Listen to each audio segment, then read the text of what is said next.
Hey there everybody, Mazarok here, and today I want to do something a little bit different as a Dragonflight talent video. Instead of going into a deep dive into one or many of the specs, I want to take a look at the Dragonflight talent trees for tanks as a whole. Like, where are they conceptually going? What's the bigger picture? What's the idea? And we're going to do this through like a pros and cons list, right? I'm not going to be deep diving into every single spec and talking about every single little minute problem, but kind of some of the things that I see that are really, really positive as a direction in which they're going, and some things which I find a little bit less positive, aka the con. Please like, comment, subscribe, all that fun stuff. Help the algorithm out. 3,500 subs, flabbergasted for all of the support. Thank you so much. If you do want to continue any of these conversations about any of the tanks, you can join the Discord down below. Feel free to do that. Tons of wonderful people in there that I'm thankful every day that are in my life. As well, there's a Twitch link down below if you would like to watch me stream, and a Patreon link if you wish to support me directly. Let's get into it. So I'm not going to be doing these in any particular order. I have Brewmaster up. I just kind of hit them as I seen up, so I have all of them already open. So let's go. Brewmaster. Big pro for Brewmaster. You are getting a lot of defensives, and you're getting a wide variety of talents and new abilities and builds that are becoming at your disposal. You're really not losing anything going in from Shadowlands into Dragonflight, right? You're having the two most popular covenants being Weapons of Order, Valkyrian, and Bone Dust Brew for Necrolord are coming back. They're making a return, but you're also gaining a whole lot more defensives, with Diffuse Magic being on the class tree over here, Dampen Harm being easily accessible. You have a customizable Fort Brew. You have a lot of different options and a lot of different monk playstyles at your disposal, and this I really, really like. That's a big pro going in. As for the con for a Brewmaster, with all of these new additions, there seems to be a front-loaded amount of button bloat. One of the things that I noticed when testing on the PTR is Rising Sun Kick, which is a fun ability to press, has a 10-second cooldown and doesn't mesh well with the balance of some of the other abilities in the way that you press them, right? It feels fun to press, but it also feels a little clunky on when you press it. I know a lower cooldown probably wouldn't really work because it's a good single target ability, and it's definitely something that's going to be more fun in raids, but it kind of feels a little clunky at the 10-second range, where I think maybe even if you moved it up to like a 12-second, it might actually flow a little bit better with the rotation. I know that's not exactly something people want to hear, but the fun thing with the Brewmaster is you have a wide variety of buttons to press, but you're not spamming, like you're rarely pressing any of those buttons twice in a row, right? You know, it goes to a Keg Smash, to a Fire Breath, to Expel Harm, to Rushing Jade Wind, Tiger Palm. Like, you're really flowing through those buttons. And the problem with getting a lot of these abilities is you get a little bit more button bloat, but you get a lot of button bloat as well with some stuff like this talent tree, right? I love this talent tree. I think it's really, really good. The issue with it is, as for the tanks anyway, this has the most amount of talentable points that you can put in. I think it was somewhere around 52, if memory serves me correctly. And you only have 30 points, right? You only ever have 30 points to put into your spec tree, currently in Dragonflight. That may change, but as they have it set up. So whether you have 40 options or 52, the more options you have, the worse it takes, and the more that you're leaving on the cutting room floor, and you're just having stuff that you're never going to take because there's just too many options. It's like going to a restaurant and seeing there's like 400 menu items, and you don't know what to choose, so you just defer to what people told you was already good. Same thing with WoW. You're going to find the cookie cutter build and go with it instead of experimenting, most likely. I mean, this is, of course, a generalization, not an, none, not a, you might be an exception, but that's a generalization. That's kind of how it works. But there's a lot of cool stuff. I just think that to aid the button bloat a little bit, you could probably shrink down some of the spec tree and just take some stuff that you're never going to take, which could help with pathing and things like that. But as a whole, I really like where Brewmaster's going. I think they're gaining a lot. They're gaining a lot of fun buttons, and they're gaining a lot of different customizations in which they can kind of handle things with off healings, utility, a bunch of fun stuff, and I think it's definitely a step forward in the right direction. Up next, we are going to go with Paladin. Pro with Paladin.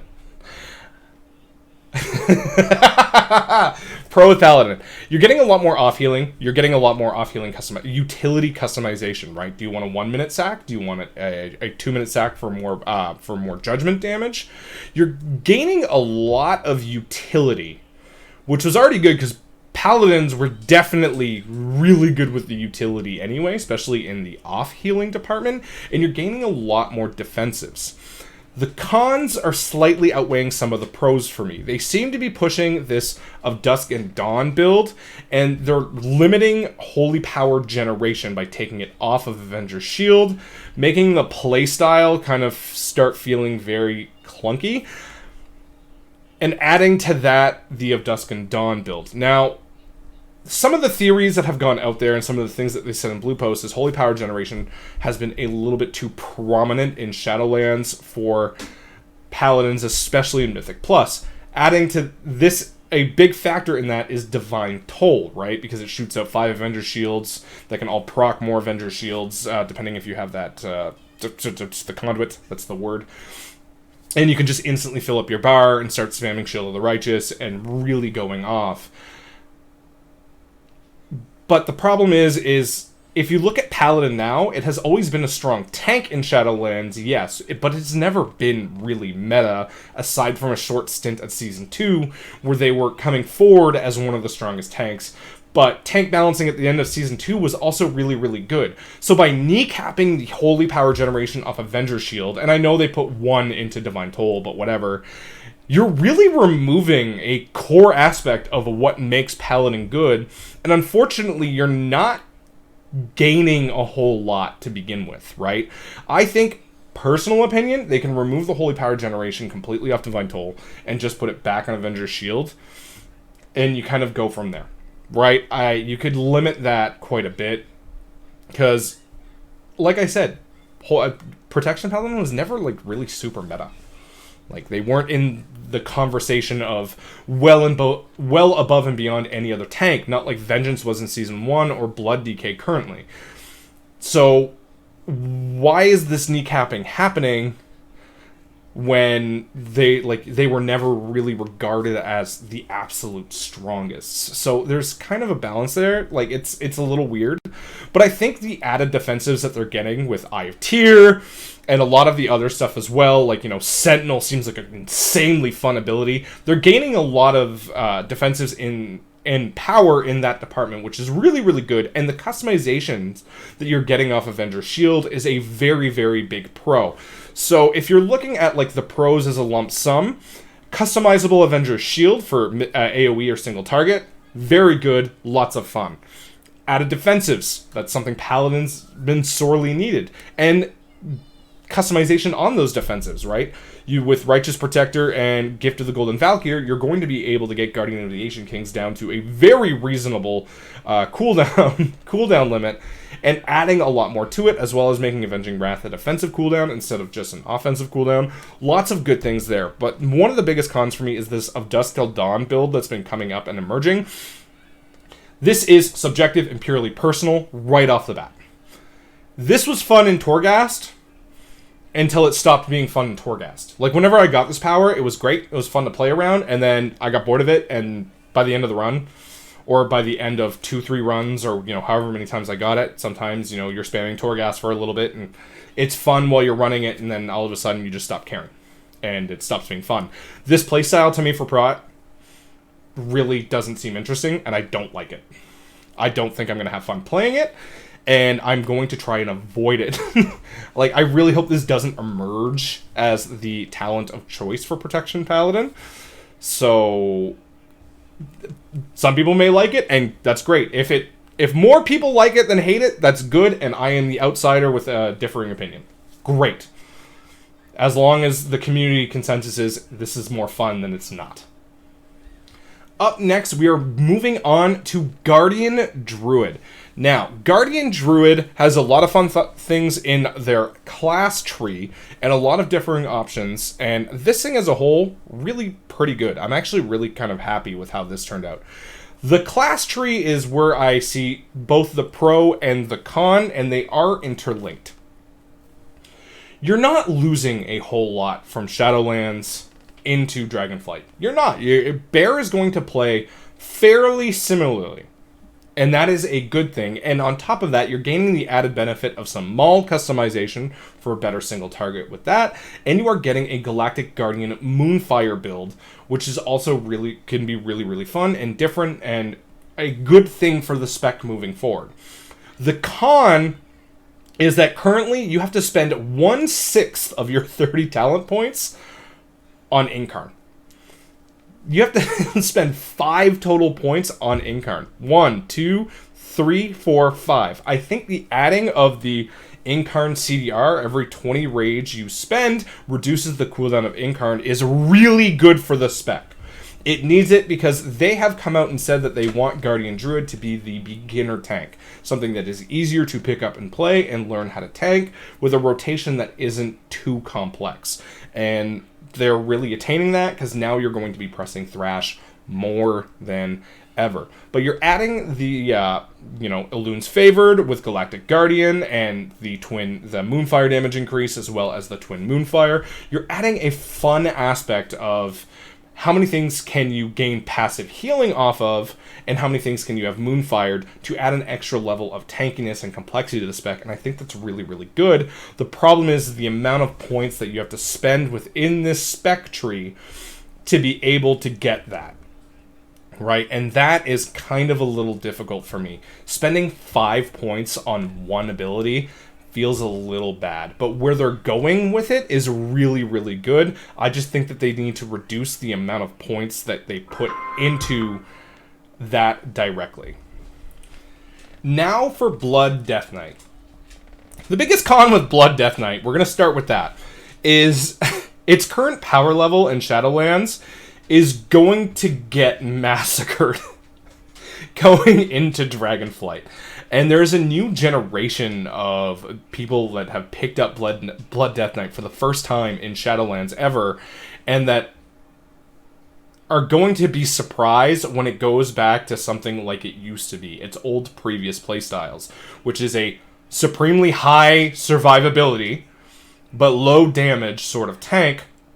And I know that depends on tuning, but that's going to happen. And if you ask me personally, I preferred tanking on Blood Death Knight in Season 1 and 2 because your choices mattered a lot more and your rotation wasn't just spam Heartstrike as much as you could to keep Dancing Rude Weapon going. Don't get me wrong, I enjoy the current level of power that Blood Death Knight currently has. It's fun, it's nice to see them in the meta, and it's good. I like that. But that is going to get dropped down. And that to me is a con and a pro at the same time, because obviously you don't want to see the power level of your favorite tank spec get dropped.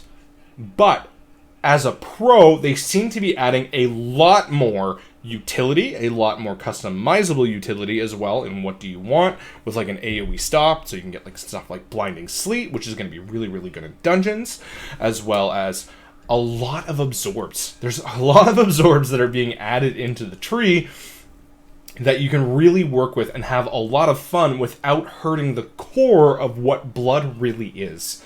High survivability. And using these abilities and knowing how to use these abilities is going to be a lot of fun. If you ask me if I'm excited to play Blood, I am absolutely excited to play Blood in Dragonflight. There's a lot of abilities in here I cannot wait to go in and try out and have fun with and see how much damage can I eke out while dropping some of these absorb talents that I want, but at the same time, I want to be as tanky as possible. So this is going to be a fun game of balance for me, right? Finding out exactly what I need to live, but how much more damage can I eke out? And gaining things like Empowered Rune Weapon is going to be super fun as well. Icy Talons, Insidious Chill, which is going to be really good for Blood DKs, giving them a raid utility like Curse. I think it's Curse of Weakness for Warlocks. That's actually being taken out and given to Blood. And I don't think you want to sleep on this at all. That's going to be really good for high Tyrannical keys as well, especially dungeons that have high melee attacks. Currently, with Warlock being in the meta, a good Curse of Weakness put on a boss or a serious problem mob is quite literally life or death and can save a very difficult pull in higher keys. It might not be as useful in lower keys, but in higher keys, this Insidious Chill is going to be a wonderful talent to be put in. I really like where they're going with Blood. I definitely see the Absorb build being a ton of fun. There's a lot of different type of utility that you can move around and kind of customize for when you need it, when you don't. You know, do I need Gorfiend's Grasp in a dungeon like Upper Karazhan? No, there's just not enough pulls where this actually matters. You might hit this twice in a dungeon. In that dungeon, there's no point. So I can move this around and start getting different stuff, right? And you can really start looking at that, dungeon by dungeon and setting that up. And I really like that. I don't think Blood is going to be very cookie cutter at all. And that's one thing that really appeals to me and how they've moved forward with it. Really excited to play Blood. Lots of good stuff. Up next, my one true love, Protection Warrior. Okay, we all know there's way more pros.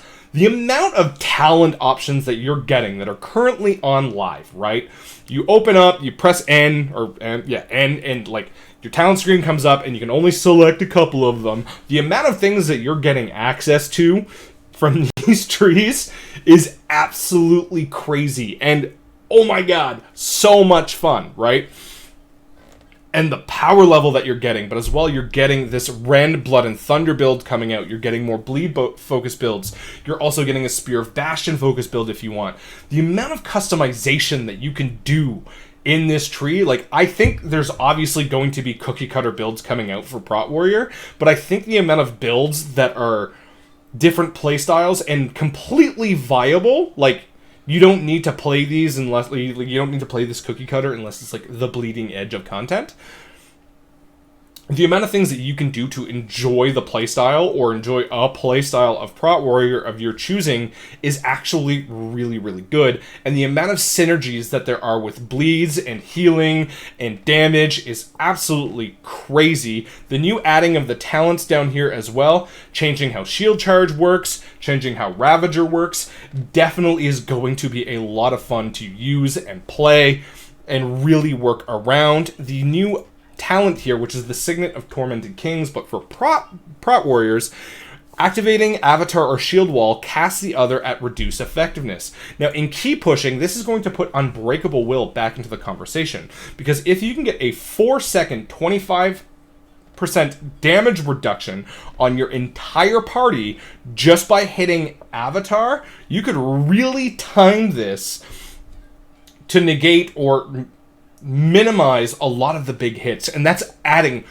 big party utility in both pugs and in organized setting for things like Mythic Plus. And honestly, this tree is cracked out. I love where they're going with all of this, but this is a pros and cons video. So what is the con? The con is Shockwave at the capstone level here. I've said this before and I'll say it again. If you're going to put something on this row right here, and let's take a look. Avatar, Thunderous Roar, Spear of Bastion, and Shockwave.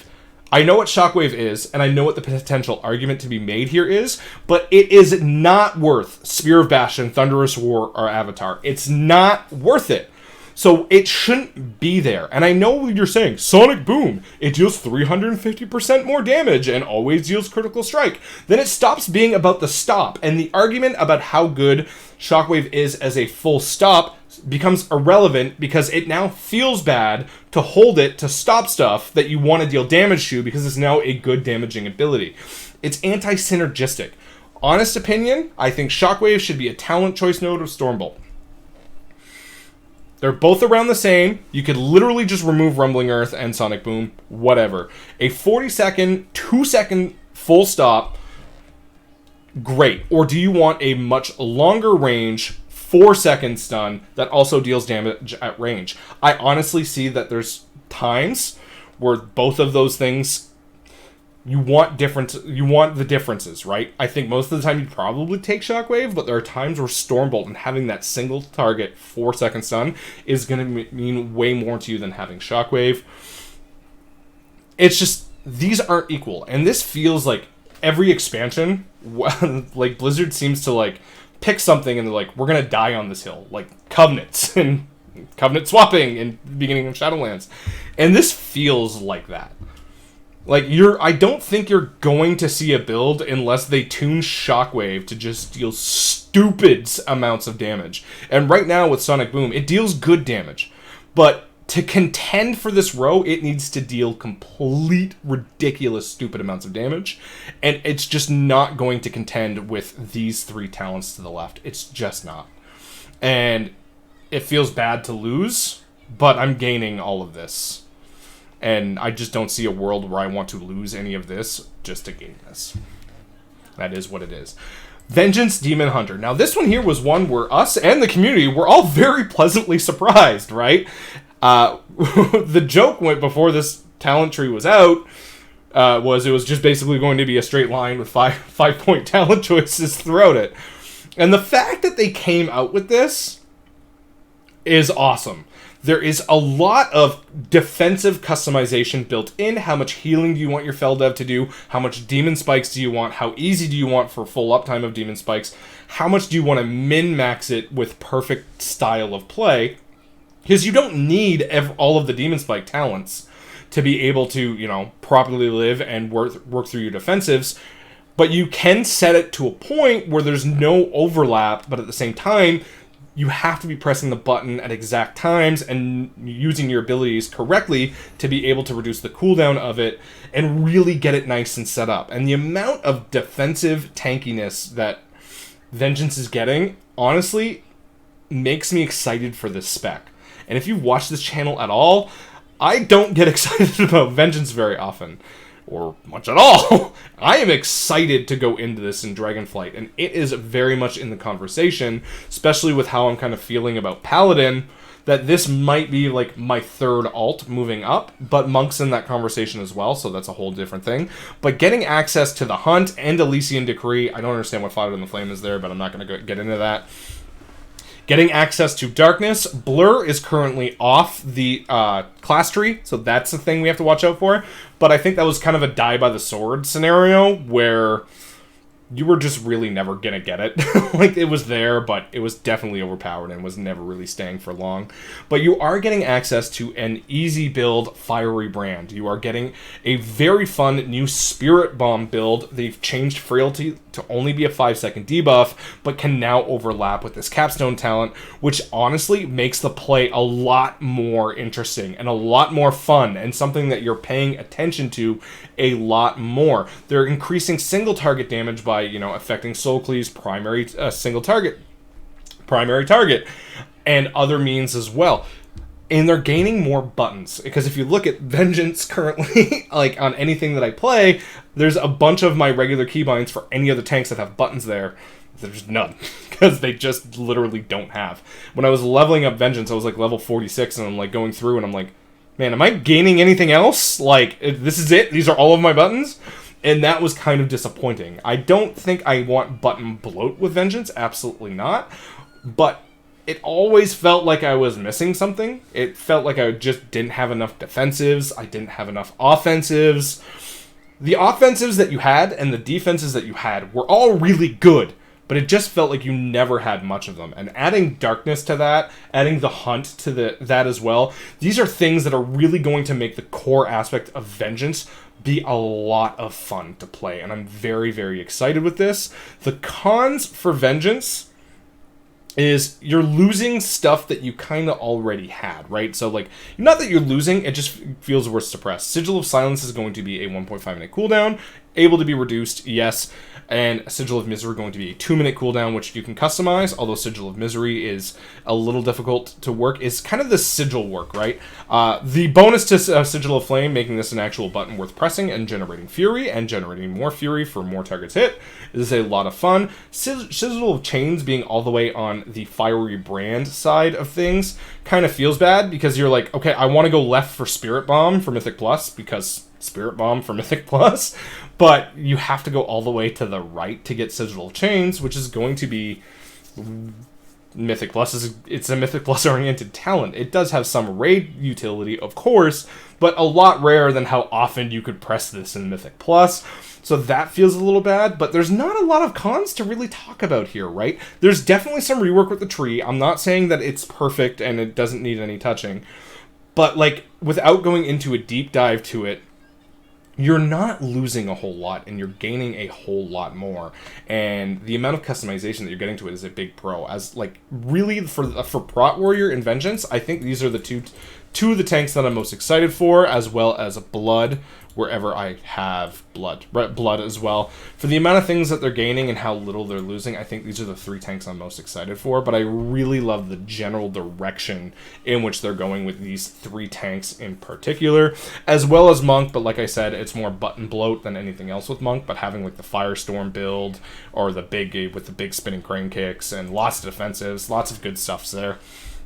I really like where they're going with Vengeance. So that is the video. What do you guys think? I just want to give you guys an overview of kind of where the tanks seem to be heading as a whole without doing a major deep dive. Did you guys enjoy this video? Leave that down in the comment section down below if you want to see more stuff like this. What tank are you most excited to play in Dragonflight? I would love to hear that as well. Have yourselves a good one. Thank you very much for your time, and happy tanking.